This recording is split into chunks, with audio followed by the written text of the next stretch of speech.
So we're joined in the pit lane with Ben Powney, or in the paddock I should say, we're not in the pit lane. Ben, how are we this morning? Looking forward to the racing? Yeah, can't wait. We had a nice qualifying session, as you've probably seen already. Yeah, really nice and wet, which was really interesting. Yeah, and then the races come this afternoon, but looking at the weather, it's probably going to be dry, I guess. So, yeah, we'll see how we go. Excellent stuff. I mean, these cars, we were speaking to Scott earlier, we were saying of how they handle and everything. In terms of the championship, it looks like such a fun championship to be a part of, and, you know, it looks... Well, yeah, talk us through what you've had to go through. Yeah, definitely. I mean, I'm going to be biased, obviously. I'm naturally biased towards this because, yeah, I'm Formula Rep at the minute for the Ma7da series. Looking to make a championship next year if we get the right numbers this year. It's, for me, I think it's the best bang for your buck racing. You know, we've got good top speed, we've got good levels of grip. You know, you go on most track days and we're tending to find we're, you know, probably one of the faster cars on like all track days and most test days, unless you get a ridiculous car come along. And, you know, the cars are well under 10 grand. You can build your own. So, yeah, it's really good value. Excellent. And, of course, your second year with the group as well. Compared to last year, how are we finding it so far? Yeah, it's hard to say with one qualifying session, but being on pole, I think, helps. Yeah, yeah, no, really good. I think, you know, the grid's looking really good. We got like so many amazing drivers. It's really nice to have Scott here as well, obviously. And then as we go through the season, we're hoping, you know, even more really like high-level club drivers are hopefully getting in different cars throughout the year. So yeah, it's a really good opportunity to anyone who's going to do this permanently to almost like showcase, you know, how good they are against everyone else, basically. So yeah, really, really excited about the year. Excellent. Well, again, these look fantastic. Is there a spare seat for me anywhere here? Definitely. Yeah, I can literally get you in this afternoon. Yeah. Oh, brilliant! There we go. Well, there you go. I'm not going to be in the pit lane anymore. I'll be out on track. Perfect. Yeah, definitely. We've got loads of different cars, and like because it's you know, club racing is what it is, and you know, people are really friendly. We've got lots of drivers that maybe have built like a couple of cars or have built a spare car, and they just want to get it out on track and get the numbers up for the year. You know, we're running at about 20 at the moment, but hoping it's going to be more like 25 at the end of the year. But yeah, lots of opportunity to jump in a car and give it a try. And they're so easy to drive. It's, you know, anyone within reason could like go and do it, basically. So yeah, really encourage that. Excellent. Don't tempt me too much. But great to talk to you, and best of luck for the rest of the day. Nice one. Cheers, mate. Thanks a lot. So we're watching for the race to get underway. The 30-second board goes up, and we are going to have a 15-minute race for the Yokohama Ma7da series. 5-second board has been shown, so the red light about to go on. It goes out now. Away they go then. Pretty even start. Not such a great start from the cars on the second row of the grid, I didn't think. And Lee Dolby from the back gets a reasonable getaway. He would have been disappointed to be way back there, but it's Jonathan Lissitor then from the outside of the front row that's gone into the lead from Ben Powney in second place as they make their way around Rich's corner for the first time up towards the hairpin at Wilson. And it's Scott Mansell in third place trying to go around the outside of Ben Powney there. Then you've got the 35 car of David Winter in fourth position. 56 you can see is the car of Daniel Simmons, who's lost a little bit of ground at the start. There's David Mason with the same livery on the car as his low cost. He's got to remember which car to get into. Here come the cars down the Bentley straight. It's Lissitor that leads. I think he's going to hang on. It's the battle of a second to watch for, because here comes Scott Mansell down the inside of Ben Powney. He's got the car all crossed up, though, has the 23 car of Scott Mansell. He's saved it, though. Last time I saw him, he was racing Formula Ford. This should be a very similar type of race, shouldn't it, with all the slipstreaming out there. There's David Jones and David Winter side by side. There on the inside is Jones, the outside for Mason. He's off the road, he's on the grass. He's a long way off the road, isn't he? There he will rejoin, but he's lost a handful more places there. He's nearly at the back, just ahead of Oliver Sy. Here are the three leaders then. They're pulling away a little bit from the rest of them at the moment. It is still Jonathan Lissitor, the winner here in low cost last October, leading the way then. From in second place, Scott Mansell. Third place, Ben Powney. It's side by side for the lead then as they come across the line to complete lap number one. Up towards Rich's corner. Is Scott Mansell going to be able to go around the outside to take the lead of the races in the Driver 61 car, of course? The answer is no, so Jonathan Lissitor holding on for the moment. Good first lap from Oliver Batten. He's come from 10th to 5th. Big move. Andrews off the circuit, but big move from Mansell down at the hairpin. And Ben Powney follows him through. They were both late on the brakes there to get past Jonathan Listetter. But a spin at Ritchie's, that was car 27, Danny Andrew, who had also made a good start up to 6th. Yeah, he had. He's thrown it away now, though. We've got one driver whose transponder's not registering, I don't think. We'll try and work out who that is in a minute. There's smoke coming from Powney's car, I think, and he's been repassed by Jonathan Listetter for 2nd, so not sure there what's going on for him. There's a big gap from 5th to the rest, and the rest has been led by Sam McKee, but he's been challenged there by Stephen Kimber. McKee has gained some positions at the beginning of the lap, though, because he did start the lap in 9th. He's up to 6th now. Yeah, possibly that was all as a result of Danny Andrew falling off, wasn't it? Because it was around that part of the battle. And look, that's Lee Dolby that's come through quite nicely as well, hasn't it? He's made up a good few places on the opening lap. He was 13th, having started back in 17th place, so he's made up a couple more, I reckon, as well. Tom Robinson in that group hits the car, I reckon, without the transponder registering as it should be. So car number 12, Tom Robinson. The leaders come across the line. Powney's still there, so I'm not sure what that brief bit of smoke we saw was, but he's going with the top 2. It's a bit there again, isn't it, Powney's car? Yeah. I don't know if he's just been overfueled. It's getting worse, though, isn't it, if anything, as he makes his way around Ritchie's. Up towards Wilson they go. 23 car leading. Scott Mansell wrestling with the wheel around Wilson. Towards Chapney goes. He's ahead of Lister and Ben Powney, who has a bit of dust to the smoke, I think. Oh, no, is that off a tyre? I'm trying to work out where that's coming from now. It's either from the exhaust or the tyre, isn't it? Big challenge, I think, coming here from Jonathan Listetter down the Bentley straight. He's sitting right in the toe of Scott Mansell. He was thinking about jinking out, but he decided against it. So the super experienced Mansell ahead of Listetter, who's only his 2nd season, I think, of racing, Ian. And Ben Powney's going off, so only going to hit the... Is he pulling off, or is he got a long way off? Either way, I think he's out the race. He's keeping well out of the way, isn't he? So I think racing should be able to continue whatever has happened. But yeah, he had problems, and I think he's realised that he's best to call it a day. There's the 12 car, which is Tom Robinson. So yeah, he's the one that's not showing on our screens. The car should be in 11th place if you're looking at the timing tab on the live stream. There. As the leaders come up to the line, so it's just 2 of them now, and they're well away from the rest. It's possibly not quite what we're expecting here. Scott Mansell leading, Jonathan Lester 2nd, long gap back now to David Winter in 3rd, Oliver Batten in 4th. Then it's another long gap back to 5th and 6th, isn't it? I guess first time out for a lot of these cars and a lot of the drivers in these cars as well. Absolutely. There's Batten then in 4th position, who's nearly 10 seconds clear of those behind. He's not too far behind David Winter. There's Winter, 35, both of these drivers coming from the Locals Championship in recent seasons. I think they both had a go in the Ma7da 7s last season, though. Yeah, it did, certainly. Batten's mudguard is rather close to his tyre, I'd suggest. Yeah, it looks like it's rubbing, isn't it? So that might cause him some dramas. So it's still Scott Mansell leading, Jonathan Lester 2nd, David Winter 3rd, Oliver Batten 4th, and then the battle for 5th is just sort of coming over the horizon, isn't it? Who's ahead in that one? It's pretty much side by side. It looks like Daniel Sibbons and Sam McKee are doing battle, but it's Sibbons, I think, in the 56th car that's going to be ahead. Yes, it is, as they turn their way into Brundle.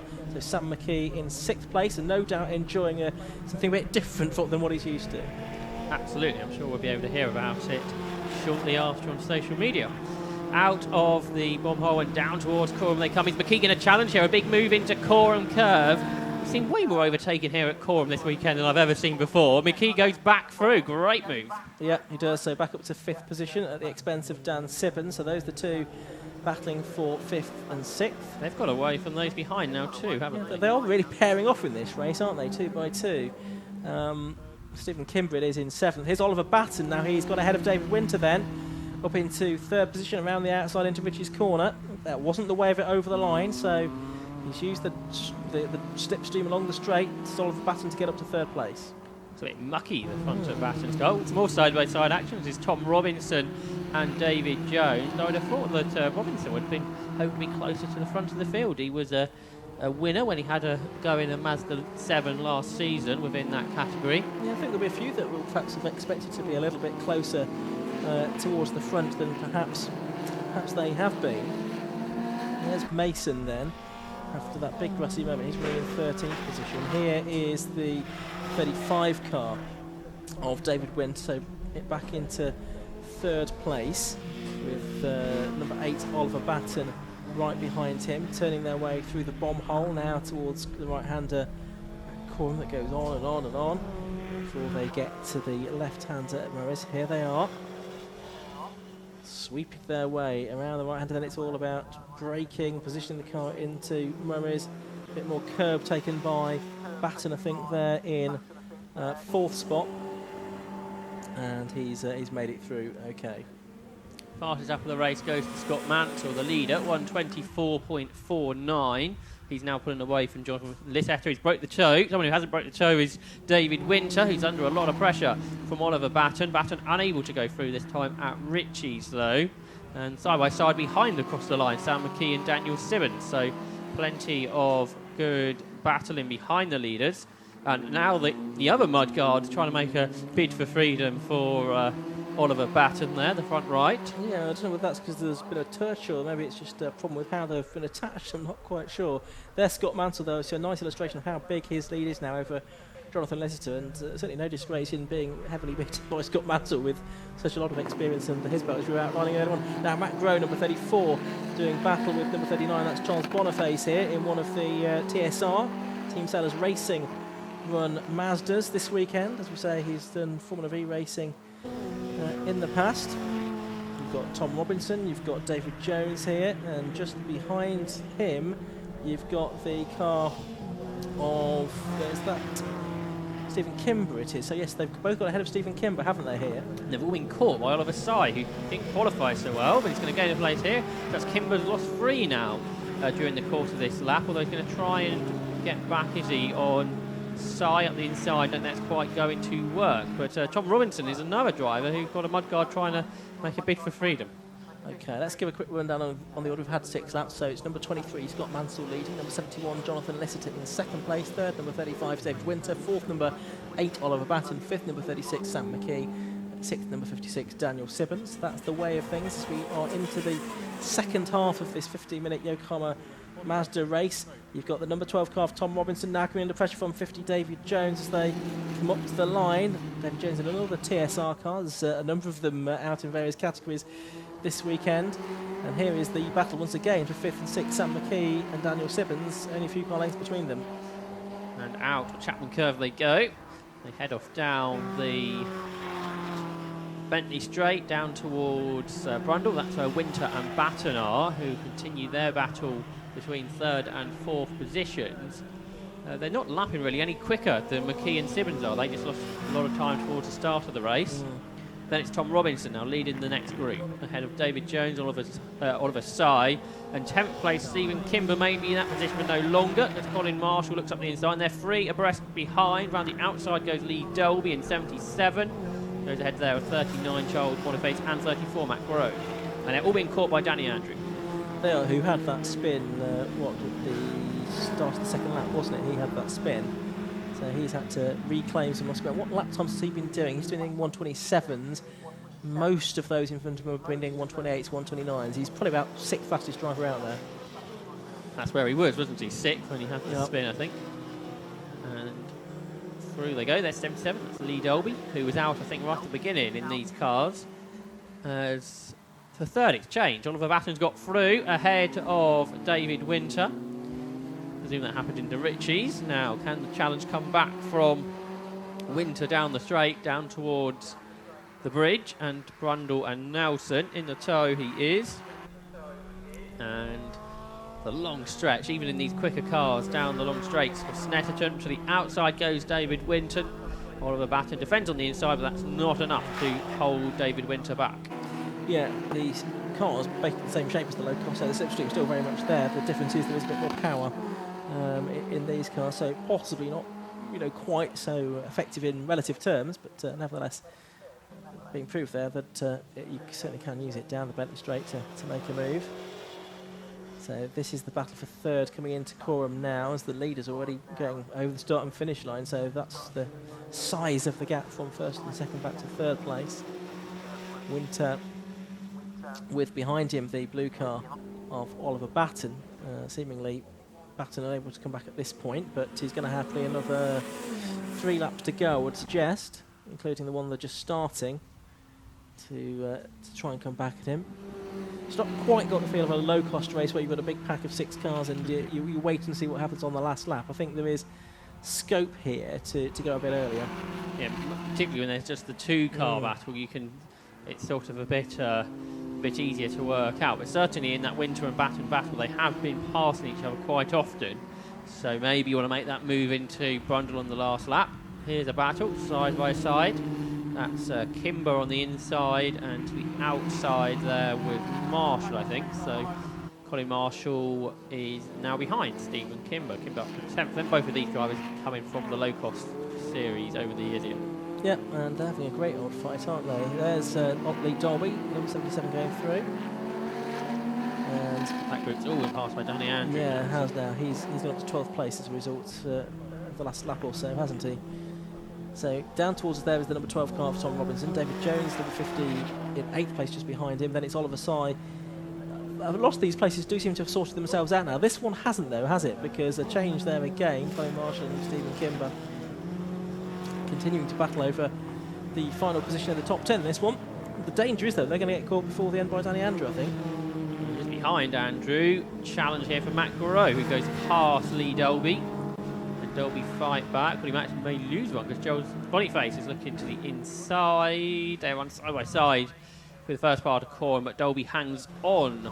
Meanwhile, the leaders across the line. And Scott Mansell still up in the 24s and going away quickly now. 8 seconds clear of Jonathan Lisseter, who recently hadn't got away any further to the behind. One of the Batten's cars, both of his front mud cars are now trying to make the bid. Yeah, those wheel arches are. If they last the end of this race, the danger is it's now going to foul the wheel completely, isn't it? Well, I'm a little bit concerned about the one that's folding over, if it goes underneath the tyre, which means he'll have no turning ability when he gets to the corner, much like if the front wing goes under a single seater. Yeah, exactly. Not what you want. So this is Mansell then, in the number 23 car, the driver 61 car, 8 seconds clear of the car in second place there. You could just see in the background Jonathan Lisseter, I should say, the 39-year-old senior design manager in the construction industry. Here's this battle for 5th and 6th. This has been one of the best battles of the race. It's been going on race long. Sam McKee always seems to have just about had the upper hand, though, over Daniel Sibbons. They'll make their way to Coram on this, the 10th lap of the race. Drivers heading on to their final lap now. Well, they will be. Scott Mansell's already gone on to his last lap, so 2 now is Jonathan Lisseter. Sam McKee, regular, read his views and see his views on social media about the racing activities he's doing. Do give him a follow on Twitter or Instagram or your preferred social media platform. And there's Batten with his rather battered looking car. He's losing time to David Winter now, I suspect. These cars aren't particularly aerodynamic, are they? That's going to make it even worse. Yeah. And give it even more drag going down the straight. So Batten falling away. There is our leader, Scott Mansell. He's in the Samir Abid car, isn't he? With the driver 61 logo on the back. Your data driven, which I think is Samir Abid's company. Turning his way through Coram Curve, the leader, Scott Mansell, he can add another series to his win list now, Ian. There's a long old list, and the Ma7da 7s will be another one. There's battles further back, though, to the what we've been on this last lap. Yeah, Matt Grode and Lee Dolby involved for 13th and 14th position, but the checkered flag goes out now. And here comes Scott Mansell to take it. He does so, and he is the inaugural standalone winner of a Yokohama Ma7da 7 Series race, and he's done it by a very convincing margin indeed. There is the 4th place car going through, which is Oliver Batten. Here's the fight for 5th and 6th. They're catching, aren't they? They are.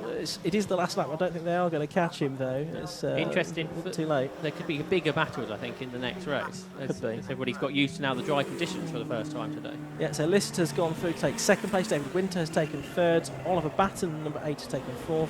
Over line goes Sam McKee and Daniel Sibbons, a very close proximity, separated only by about 0.4 of a second in the end. They take 5th and 6th. Then I think it's going to be Thomas Robinson that comes up the line to take 7th place, and he's had a largely lonely race for a good part of it. He's 7th car number 12, 8th to David Jones, 9th to Oliver Sy, who had a much better race than qualifying session, much more on the pace, down into the 1 minute 26s in the end, whereas Scott Mansell did 1:24s. Colin Mansell and Stephen Kimber, they had a good scrap over 10th and 11th. Danny Andrew took 12th. Matt Groh just getting 13th with Lee Dolby and Charles Boniface both within about a quarter of a second of him. And we lost David Mason, I think, along the way, and Ben Powling much earlier on.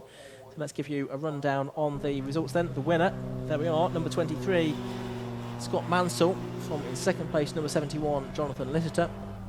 Third place to number 35, David Winter. Fourth to number 8, Oliver Batten. Fifth to number 36, Sam McKee. Sixth to number 56, Daniel Sibbons. Seventh was number 12, Tom Robinson. Eighth, number 50, David Jones. Ninth place to number 98, Oliver Sy. And Colin Marshall winning the battle for the final place in the top 10 in car number 38. So an interesting debut for the Mazda 7 Series as a standalone race, but a dominant drive and a dominant performance by Scott Mansell. Yes, and perhaps we shouldn't be too surprised with Mansell's experience level compared to those around him. With Jonathan Littiter, I think we mentioned only in his second season of racing. So that is quite a difference, isn't it? And a number of drivers behind too, not with that many years of racing behind them, where Scott Mansell's a driving coach. He puts out coaching videos online too. So super experienced, super talented driver.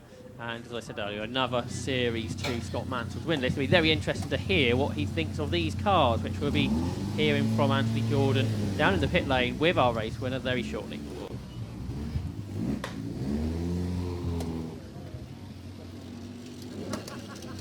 Scott Mansell, what a race that was. Started in third place and managed to get up to first. What a race that was. Yeah, it's fantastic actually. You know, I'd not driven this car, a Mazda 7 before today, and with the wet qualifying going into the dry race, it's always a challenge, and it's always a bit of a guess because you don't really know where the car is, where the grip is, where the setup is. But fortunately, the setup was good. The car's very quick, and the guys raced really well. Really enjoyed it. Nice clean, but we had some really good pace, and it was fantastic. Yeah, of course. Yeah, we were speaking to some of the teams earlier, and I think yourself as well. And it was, great to see such a close race at the start. Obviously, you managed to get through, and of course, seeing that all the way to the end was great to see. Yeah, thank you very much. Really enjoyed it. Top driving from the other guys there, and really great championship to drive in. Yeah, excellent. 9-second gap to the end. Well done. Thank you. Cheers.